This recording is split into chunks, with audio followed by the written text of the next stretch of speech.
Bien, hermanitos, entonces continuamos nuestro estudio. Disculpen los pequeños, los ruidos, estas cosas, pero el mundo en lo suyo, nosotros continuamos aquí en lo nuestro.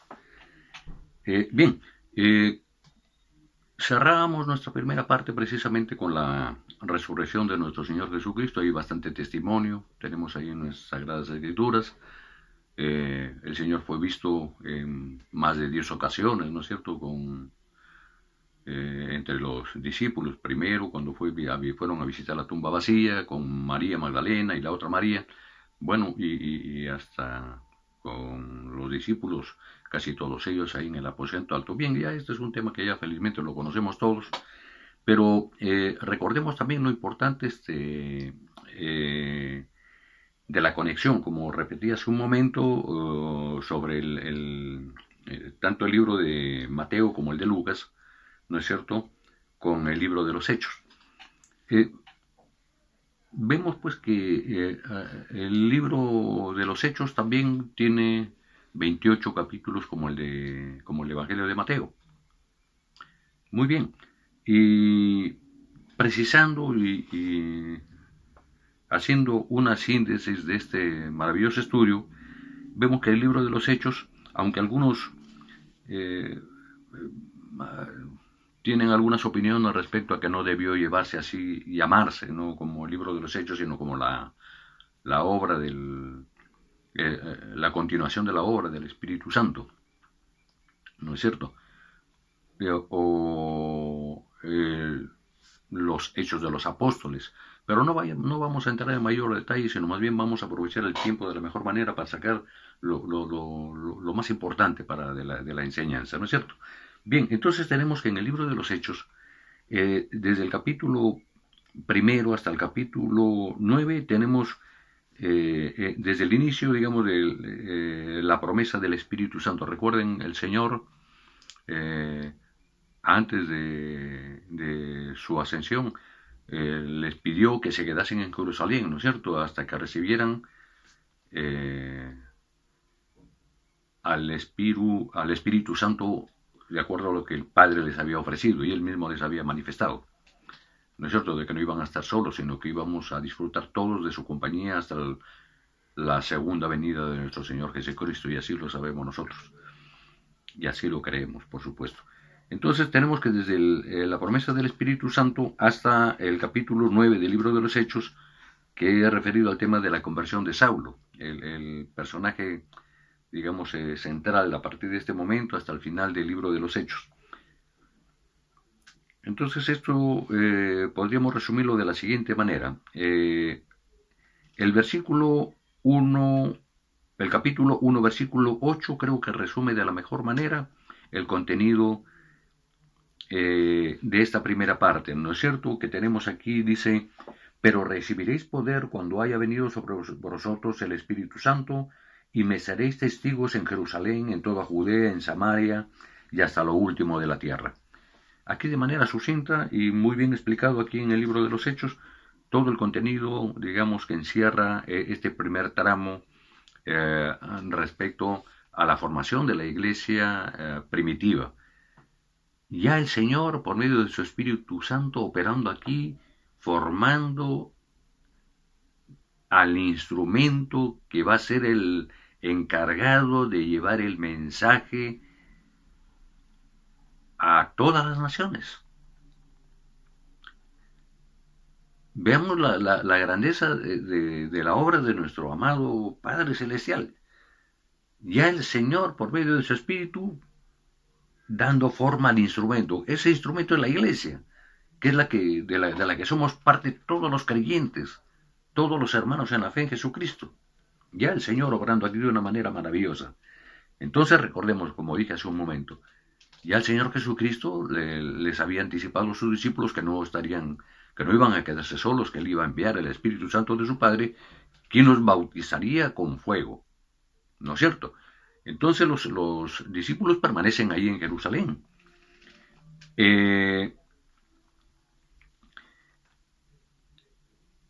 Luego de haber hecho esta promesa del Espíritu Santo, ocurrió la ascensión de nuestro Señor Jesucristo, ¿no es cierto?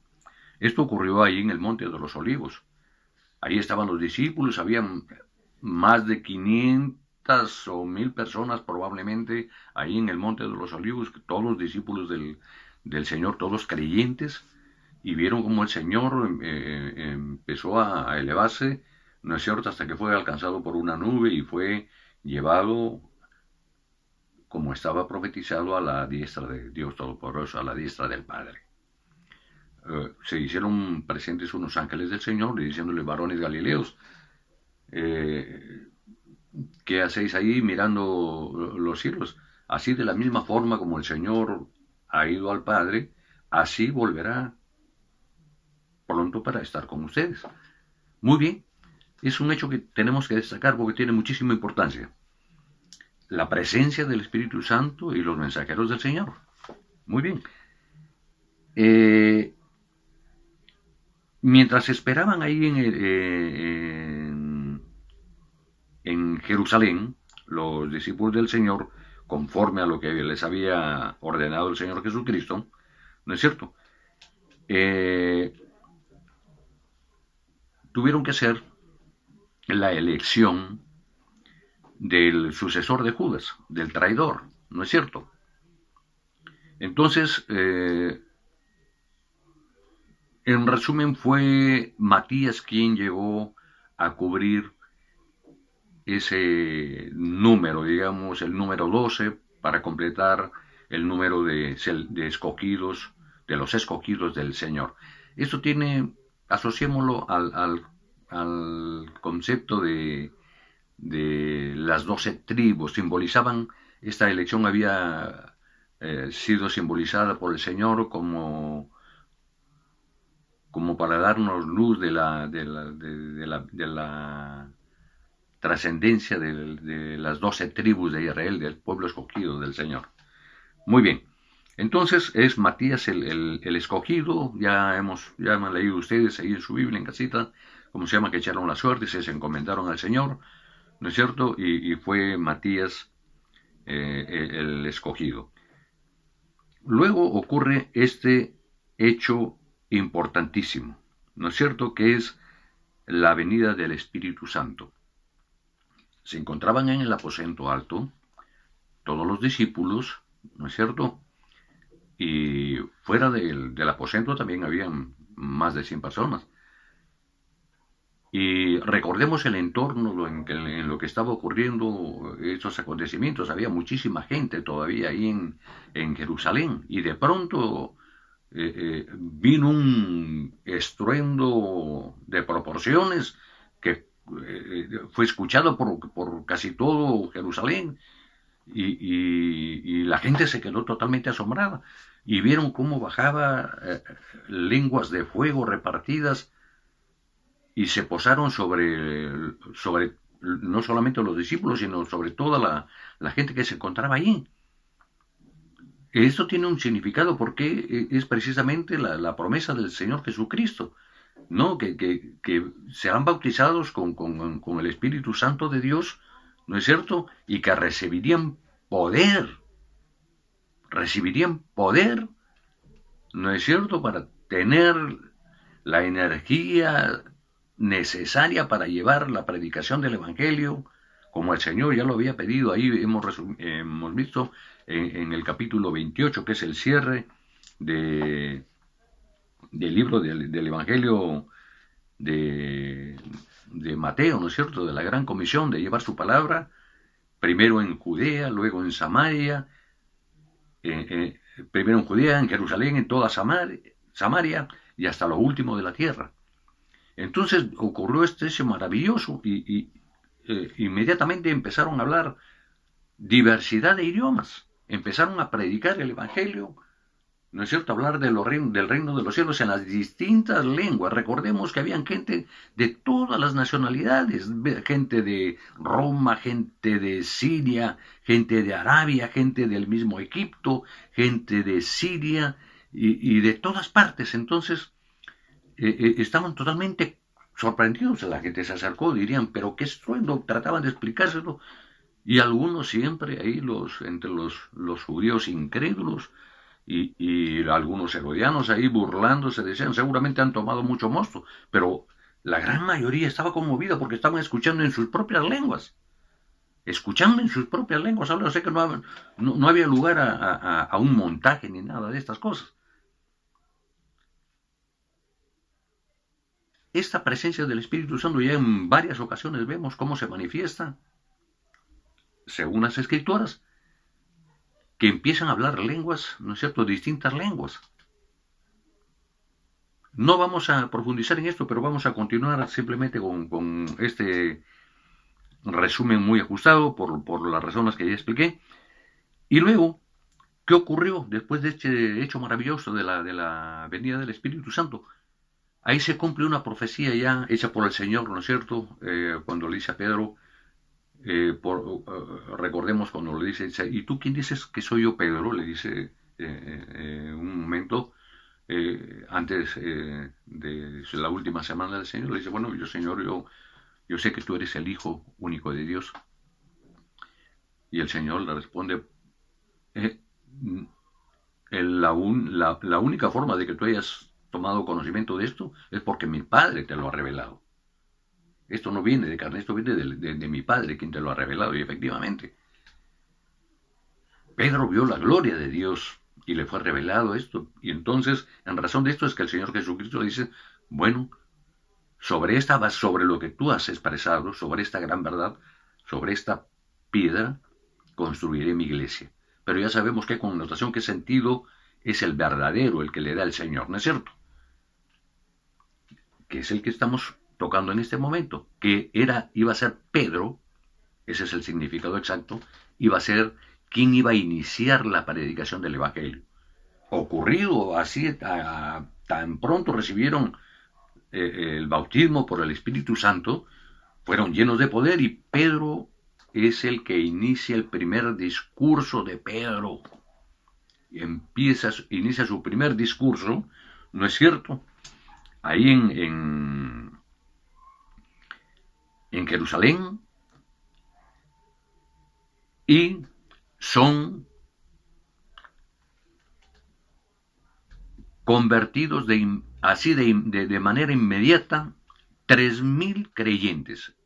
O sea, ese es el primer contingente grueso de los primeros cristianos que doblaron rodillas en señal de reconocimiento a Jesucristo como su Salvador y Señor.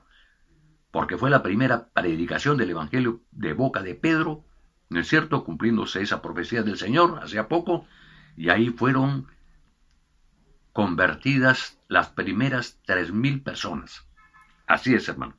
Entonces, ¿qué hecho trascendente ocurrió ahí? ¿Cómo fue la vida de los primeros cristianos? Ya en Casita hemos ido avanzando en nuestra lectura bíblica, tenían todas las cosas en común. Los primeros cristianos, ¿no es cierto?, compartían conforme al Señor les había enseñado, que compartieran todas las cosas, que estuvieran juntos en oración, que pusieran en práctica esas lecciones de amor al prójimo, ¿no es cierto? Y eso es lo que hacían precisamente los primeros cristianos. Es la forma como se fue formando la iglesia del Señor. Gran lección de vida, tenían las cosas en común. Muy bien. Luego, ¿qué ocurrió? Llenos del Espíritu del Señor, ¿no es cierto? Se dio inicio a la predicación del Evangelio. Y tenemos hechos milagrosos, ya por parte de los discípulos. Por ejemplo, aquí tenemos en el capítulo 3 la curación de un cojo, ¿no es cierto? La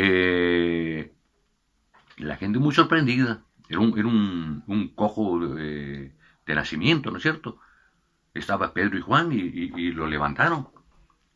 Lo levantaron, le pidió el cojo, por favor, que estando ahí sentado en el pórtico del templo, dice, danos Dame una limosna, una ayuda. Bueno, y Pedro y Juan no tienen en ese momento las monedas para ayudarle. Bueno, no tenemos, pero de lo que tenemos, de lo que estamos plenos es del poder del Espíritu Santo, y así que levántate, y tremendo milagro, ¿no es cierto?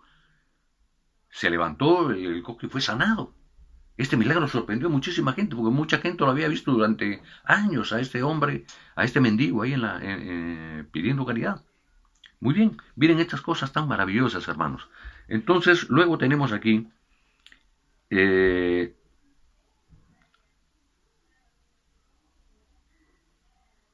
que obviamente esto causa gran envidia y recelo, por supuesto, entre los fariseos y los saduceos. Y no iba a ser menos entre las autoridades religiosas. Entonces, eh, nuevamente los judíos arremeten contra los discípulos. ¿No es cierto? Los discípulos están ahí, ya son vistos y reconocido su poder que de sanar y de curar, tal como el Señor les había prometido realmente. Entonces, tenemos otro hecho importante aquí, el discurso de Pedro en el pórtico de Salomón. Claro, el discurso de Pedro en el pórtico de Salomón. ¿Qué ocurría, hermanos, aquí? Había mucho celo de los fariseos. Había mucho celo de las autoridades en que estuvieran ocurriendo estas cosas, y los tomaban aparte y los amenazaban realmente para que no continuaran con esta obra, que tenía conmovida toda la ciudad, ¿no es cierto? Y es más, y conmovida toda la gente del extranjero. No podían maltratarlos a ellos, porque era muy probable de que el pueblo arremetiera contra ellos, ¿no es cierto? Me refiero a los creyentes. Entonces, Pedro da su discurso en el pórtico de Salomón, ahí en presencia de muchísima gente. En el punto 4 tenemos que Pedro y Juan eh, son tomados prisioneros y son llevados ahí ante el concilio, ¿no es cierto? Son llevados ante el concilio y nuevamente son amenazados ahí, ¿no es cierto?, a que no predicaran más y no comentasen más sobre el reino de los cielos, que era la misión que el Señor les había encomendado. Pero ellos son leales y consecuentes con el Señor, ¿no es cierto? Y siguen dando batalla, si cabe el término, predicando la palabra del Señor. Miren ustedes, ocurre que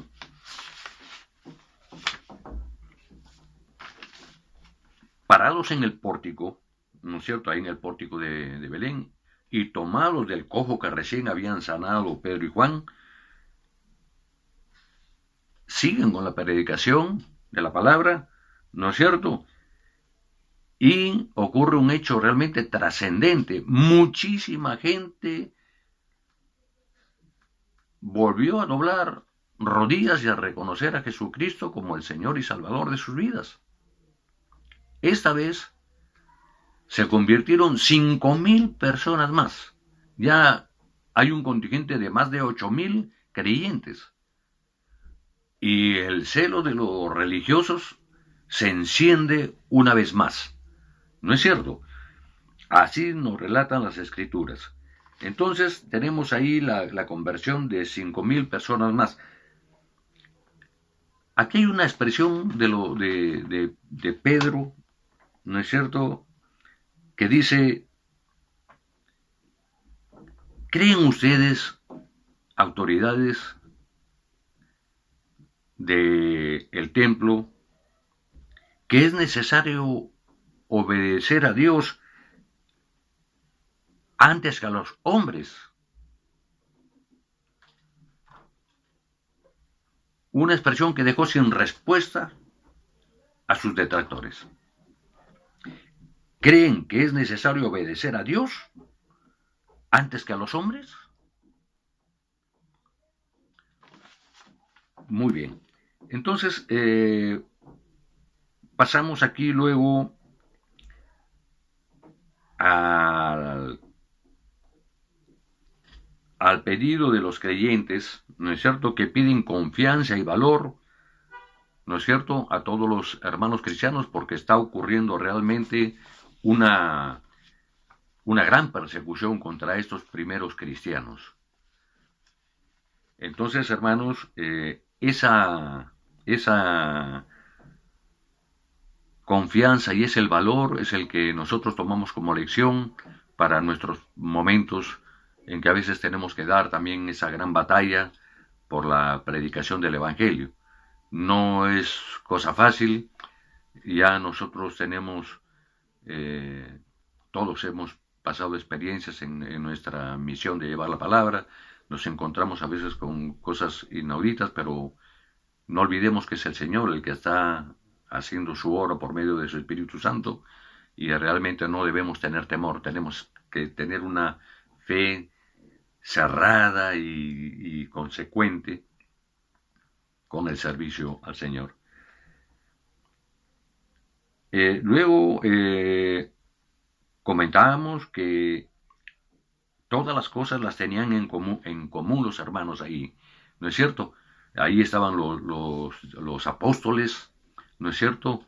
Estaban compartiendo, para hacer más comprensible la explicación, compartían tenían ollas comunes para socorrer a las viudas, tanto de las viudas judías como a las mujeres también, básicamente de muchas viudas venidas de Grecia, ¿no? Muchas mujeres griegas abandonadas y muchas probablemente de otros sitios, mujeres abandonadas y tenían que ellos se ejercitaran, y el Señor había dispuesto estas cosas para que se ejercitara, digamos, la piedad, la compasión con estas personas. Muy bien, pero ya habían estado en esta actividad varios meses, pero no era precisamente lo que les había indicado el Señor. Eso estaba bien, como sentir compasión por el prójimo, sí, pero ellos tenían una misión, un imperativo, que era el llevar la palabra, como el Señor había dicho: primero me serán testigos aquí en Jerusalén, en toda Judea, en Samaria y hasta lo último de la tierra. Entonces, tomaron un acuerdo de llamar a un grupo de jóvenes, de los, bueno, probablemente los más destacados, ¿no es cierto?, para que hicieran esta labor, porque ellos entendían, movidos por el Espíritu, que tenían que ir a cumplir esa gran comisión. Entonces se llevó la elección de estos jóvenes, de los diáconos me refiero, la elección de los diáconos. Tenemos entre ellos pues el valeroso Esteban, ¿no es cierto?, este primer mártir de los cristianos, muerto a manos de los judíos, de los fariseos, realmente. Tenemos también a otro gran diácono, tenemos a Felipe, Prócoro, Pármenas, Timón, Nicanor, Lucas, Nicanor y Nicolás. Estos fueron los 7 diáconos que fueron elegidos para suplir las necesidades, o para ayudar en las necesidades de atención a las viudas, y que los discípulos pudieran realizar realmente su labor evangelizadora. Muy bien. Luego de la elección de los diáconos, vino, por celos nuevamente de la arremetida de los fariseos, el arresto de Esteban, el más destacado. Era un hombre muy lleno de fe y muy lleno del Espíritu Santo. Hacía maravillas, hacía muchos milagros. Es arrestado Esteban y él hace su defensa, ¿no es cierto? Hace su defensa y hace un excepcional relato de fe, de explicarles en ese momento cuál era la razón de su fe, cuál era la razón de su identidad, y hace un recuento desde los tiempos de Abraham, de una manera maestra hasta el momento actual, ¿no es cierto? Pasando a Abraham, Isaac, Jacob, cómo fueron formadas las 12 tribus, cómo fueron los tiempos de la esclavitud, cómo fue el inicio del reino a partir de David, los 14 reyes de los que habla Mateo, ¿no es cierto? Hasta el exilio a Babilonia, los 600 años antes de Jesucristo, el retorno del exilio, ¿no es cierto? Le recuerda a los profetas, a Daniel, a Oseas, y todo lo que pasaron hasta la venida del Señor Jesucristo, ¿no es cierto? Les hace prácticamente una exposición de la línea mesiánica. Le reitera con sabiduría que Jesucristo es precisamente el Mesías de quienes hablan las Escrituras desde tiempos antiguos y que por fe él lo había recibido, ¿no es cierto? Y que no iba a dejar de hacerlo, y efectivamente no lo hizo hasta el último instante de su vida, aún tomando la enseñanza del gran maestro de maestros. El Señor Jesucristo pide a los fariseos que no les fuera tomar, le pide al Señor que no le fuera tomado en cuenta esto que iban a hacer con él, no, de darle muerte. Había un hombre que estaba viendo ahí, que estaba asintiendo la muerte, que era Saulo, del cual tomaremos tiempo más adelante para hablar sobre él, ¿no es cierto? Luego se desata una nueva ola de persecución contra los cristianos, ¿no es cierto? Se encienden los ánimos de los fariseos y son esparcidos los judíos a distintas partes. El grueso de los judíos creyentes, de los judíos mesiánicos, se esparció por estas zonas al norte de Israel, por la zona, por Damasco, por Antioquía de Siria. Por esas zonas fueron ellos esparcidos. Algunos otros también, obviamente, por Samaria, porque el Señor había pedido ahí aprovechar para predicar también ahí en esta ciudad. Luego, estando en Samaria, los discípulos del Señor, estaba Pedro y Juan básicamente ahí dirigiendo a los demás discípulos, ¿no es cierto?, en esta misión evangelizadora, y el Espíritu Santo mueve al evangelista Felipe, no al discípulo, al evangelista Felipe, y le advierte que está cruzando ahí un eunuco que es el ministro de Economía de la reina Candace, la reina etíope, ¿no es cierto?, de la parte noreste de África. Entonces, este eunuco, este ministro, había venido a adorar a Dios, sabía de Dios, tenía cierta cultura, cierto conocimiento sobre el pueblo judío y la adoración de Jehová. Y él había venido precisamente aprovechando esta fiesta de la Pascua. Pero a su retorno, él iba leyendo el libro de Isaías, y el Señor mueve al espíritu de Felipe y le dice que lo aborde para que, escuchándolo a él, y lo invita a subir al carro hacia donde iba él, y dice, pero tú entiendes lo que lees, pero si no hay quien me enseñe. Y Felipe tiene la oportunidad de explicarle todo lo referente al Mesías, y pide ser bautizado. Se fue muy gozoso, dice el eunuco, ¿no es cierto?, el ministro de Hacienda, o el ministro de Economía de la reina de esta reina Candace de Etiopía.